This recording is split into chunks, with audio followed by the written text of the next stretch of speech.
अमचन music की शानदार प्रस्तुति। बोलो बोलो देवघर वाले बाबा की। जलवा चढ़ाई गई फौज शिवलिंग पर। जलवा चढ़ाई गई फौज शिवलिंग पर। खुशी रिकॉर्डिंग स्टूडियो बलुआहा। धरजी धतुर भांग बसहा के सिंग प। धरजी धतुर भांग बसहा के सिंग प। जलवा चढ़ाई बई भौज शिवलिंग प। जलवा चढ़ाई बई भौज शिवलिंग प। धरजी धतुर भांग बसहा के सिंग प। जलवा चढ़ाई बई भौज शिवलिंग प। जलवा चढ़ाई बई भौज शिवलिंग पर। जलवा चढ़ाई बई भौज शिवलिंग पर।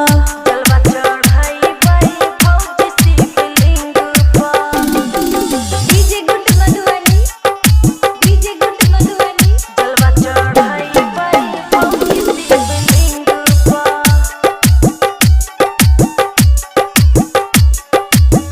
सब कोई रह जाला ताकते देवघर जाली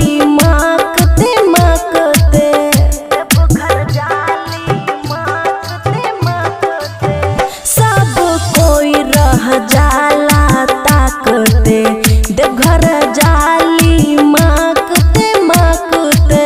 देवघर जाली माकते माकते। करेली भरोसा दुनिया की सिंग पा।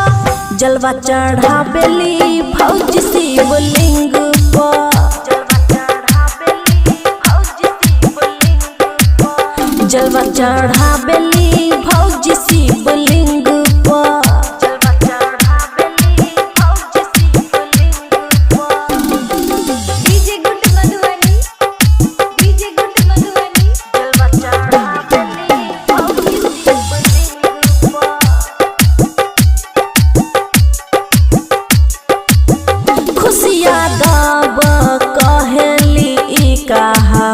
जलवा ढार के नया तरीका है। जलवा ढार के नया तरीका है।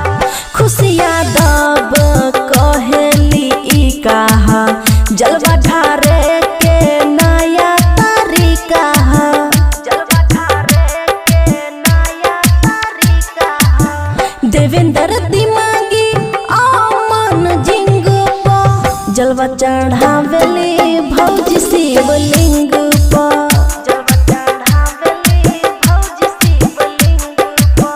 जलवा चढ़ावेली भौज शिवलिंग प। जलवा चढ़ावेली भौज शिवलिंग प।